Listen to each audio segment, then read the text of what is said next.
I've listened to you since about 1993, and it's the first time I've come to a seminar.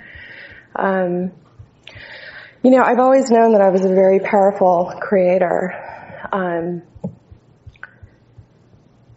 And my question to you is, I've been in a relationship for the last 2 years, and our coming together, I totally realized that I attracted it, and he also attracted it. And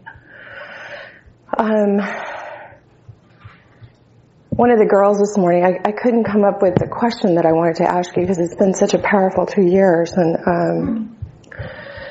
the question is that the contrast in my relationship is so huge, and it's just as huge as the joy. Well, joy is part of the contrast. In other words, the potential is there and the variety is there for you to choose from. In other words, it's like a relationship smorgasbord. You can take and eat the parts you like and leave the rest.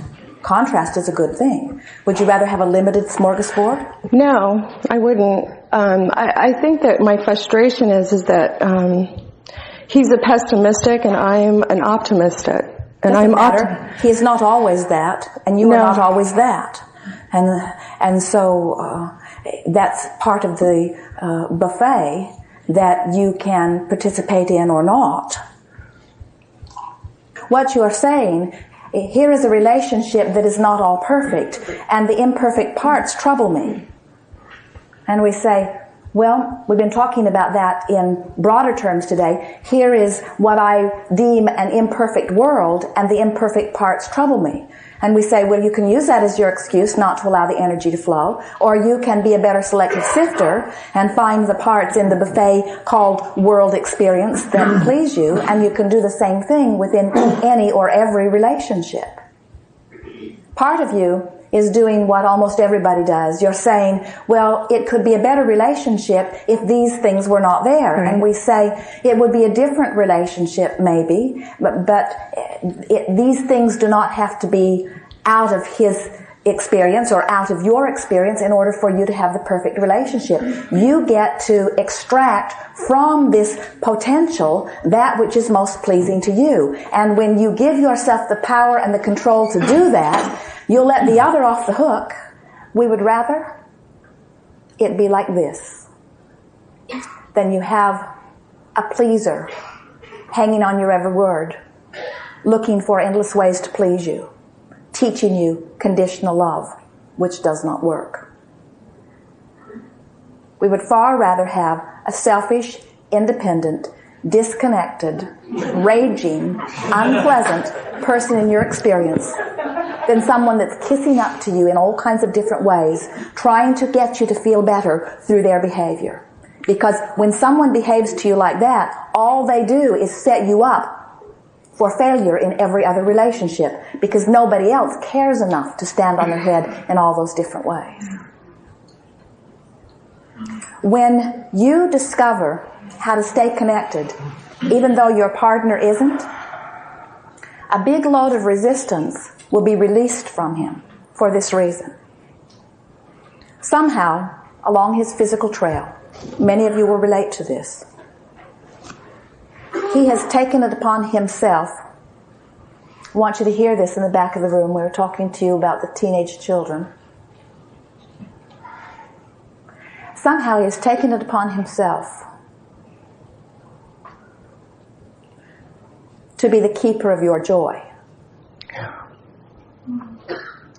And when he looks into a world that through his current eyes does not hold that much joy, he feels like a failure to you, a failure to himself. And in essence, you enhance that because you say things like, I can't be happy unless you're happy. Think about what a burden that is. Now, we're going to make a blanket statement. It's never exactly accurate to do this. But it may be helpful to you. Most men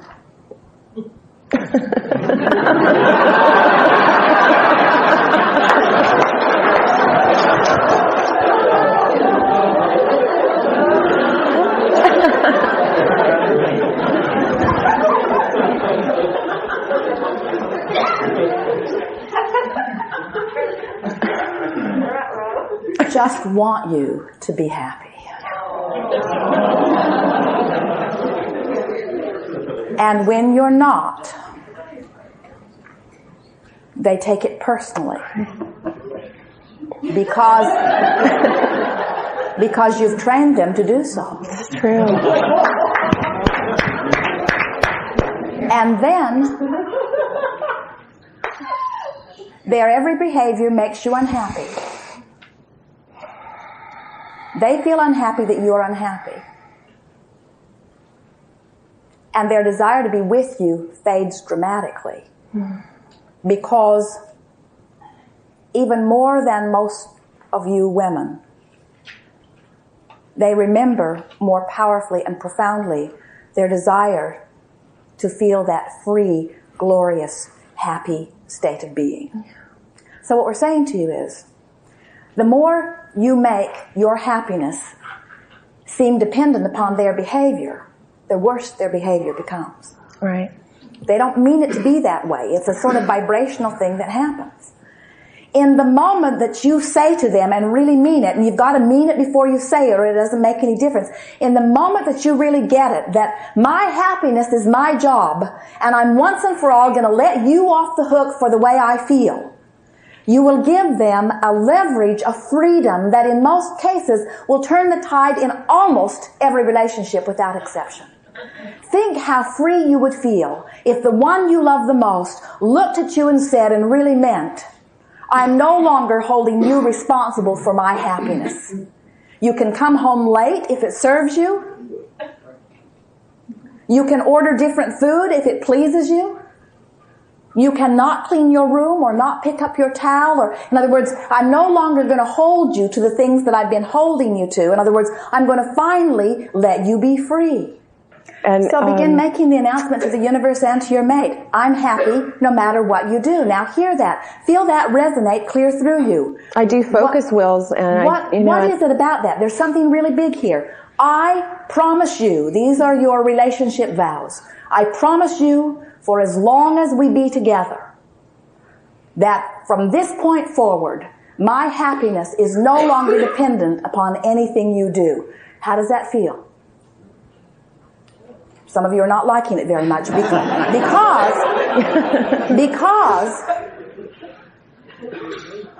I have to take responsibility for my own happiness, and there's another piece to it too, and it is that intellectually I know that, but there does feel like a bigger piece. Part of you believes that things would go really wrong if it were not for the restraints that you are holding.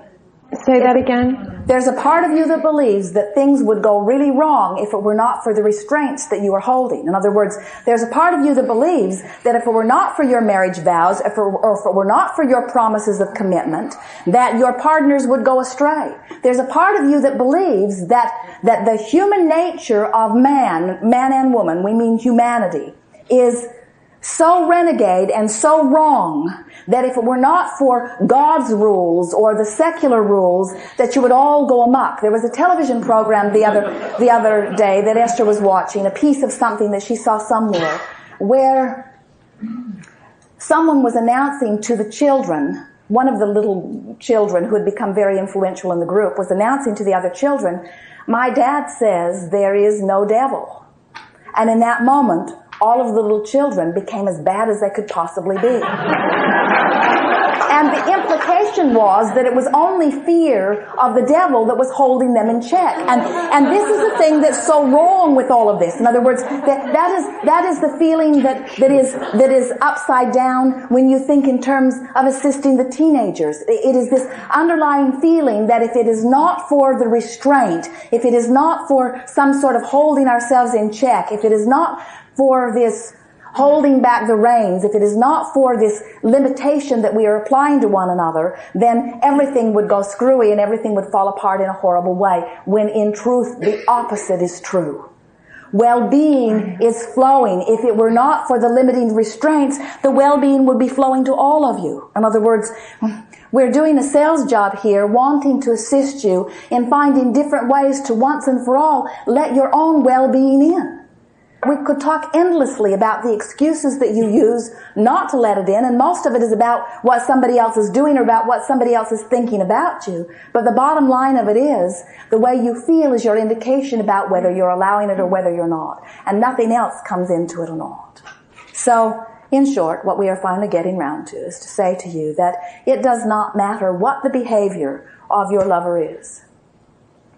You can have ecstasy in this relationship with this other one once you decide that your joy is not dependent upon his behavior, which means even if he chooses to be miserable, you can still be joyful in the relationship. And you know what? When you discover that, his joy will raise tremendously, because we think that you don't realize how tied the two of you are in all of this.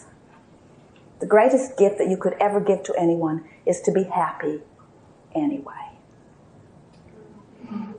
So someone says, I've been unfaithful, and you say, that doesn't have anything to do with my happiness. Someone says, I spent all of our money. You say, that doesn't have anything to do with my happiness. Someone says, I don't look the way I looked when we met. I don't. Or I don't.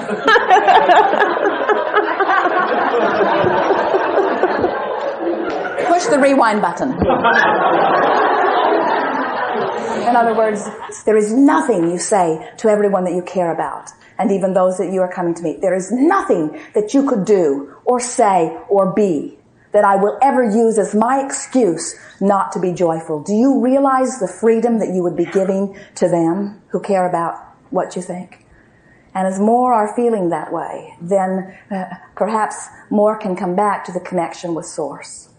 Abraham, I think on some level I do know that. It's like really knowing it, though. Really knowing it. And really... Sometimes people say, well, Abraham, you are teaching selfishness. And we say, we really are. Yeah. You must be so selfish that nothing is more important than that you feel good. So think about how that wraps around itself. I'm so selfish. I want so much to feel good that as I look into the experience that is you, I'm going to find something that's going to make me feel good. Ultimate selfishness, ultimate upliftment, ultimate allowing, ultimate well-being. And when you achieve that vibration, only that which is a vibrational match to your well-being can come to you. So all those relationships around you begin to transform, and you say, aha, I knew there was an ulterior motive to it. And we say, the ulterior motive must always be, I want to feel good, and I want to free you to the same. We've given you a great deal to think about in that. It is very, very big, and it is at the heart of everything that goes wrong in everything that you know. Once you get your thoughts around that, and once you really, really, really, really, really, really, really, really mean it, that you are determined to feel good in spite of what anybody else is doing. A mother cannot love her children and worry about her children at the same time. Isn't that a mouthful? When you decide that you are no longer going to use your children as your excuse not to feel good, you free them.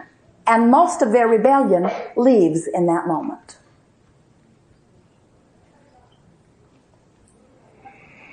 It is very big. Good. You are complete? Thank you. Yes.